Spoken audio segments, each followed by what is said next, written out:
Oui, Monsieur le Président, la RDC, vous avez bien demandé d'acter le fait qu'elle attendait intervenir en aval concernant l'ensemble de la Convention.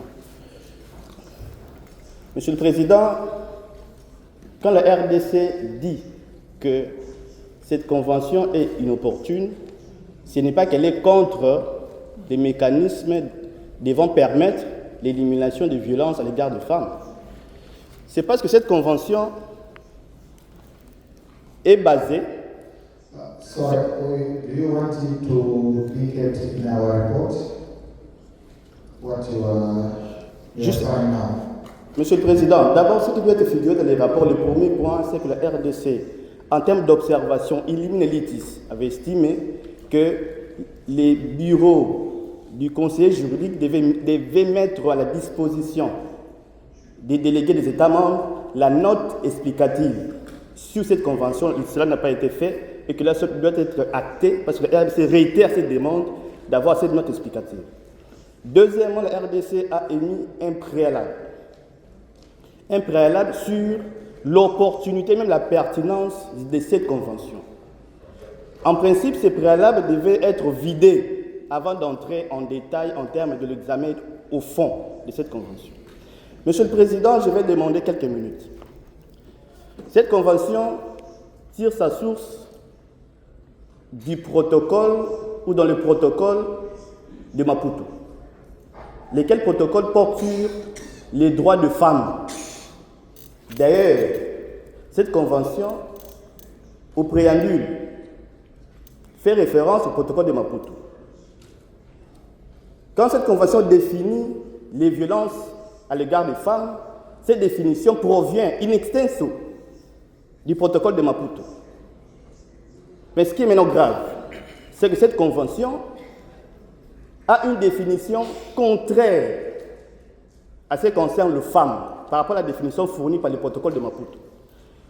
Comment définit-on comment le protocole de Maputo a-t-il défini le femme par rapport à la définition donnée par la présente convention?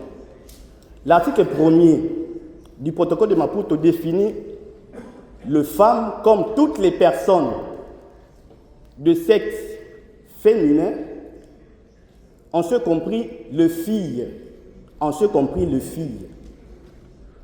C'est-à-dire que les femmes, toute personne de sexe féminin, y compris le fille, une fille est une femme, suivant le protocole de Maputo, qui sert de soubassement de cette convention.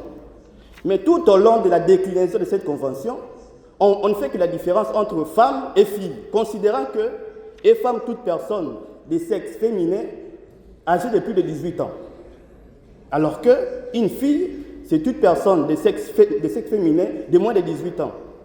Monsieur le Président, la question que je peux poser, supposons que...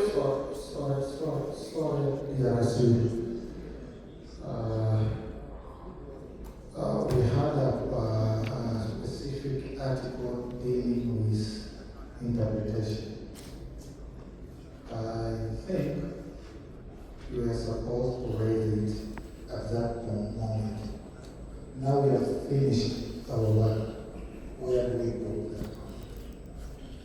then? Sur le Président, nous sommes le CTS Justice et Affaires juridiques. We have already exceeded times of interpreter. The other two want to comment, and there's a need that we end the work of the day.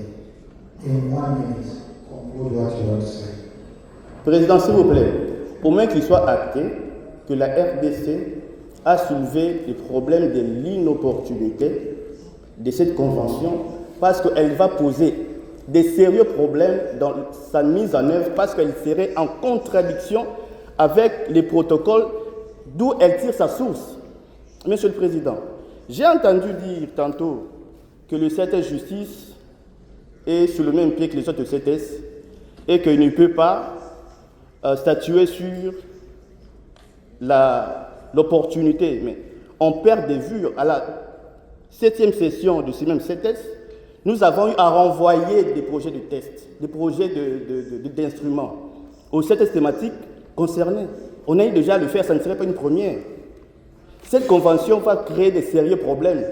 Quand nous intervenons pour examiner un projet d'instrument venant d'une certaine thématique concernée, nous sommes appelés à inscrire ces projets dans l'architecture générale des tests juridiques de l'Union africaine, de telle manière qu'on doit être en mesure de situer même la hiérarchie de tests.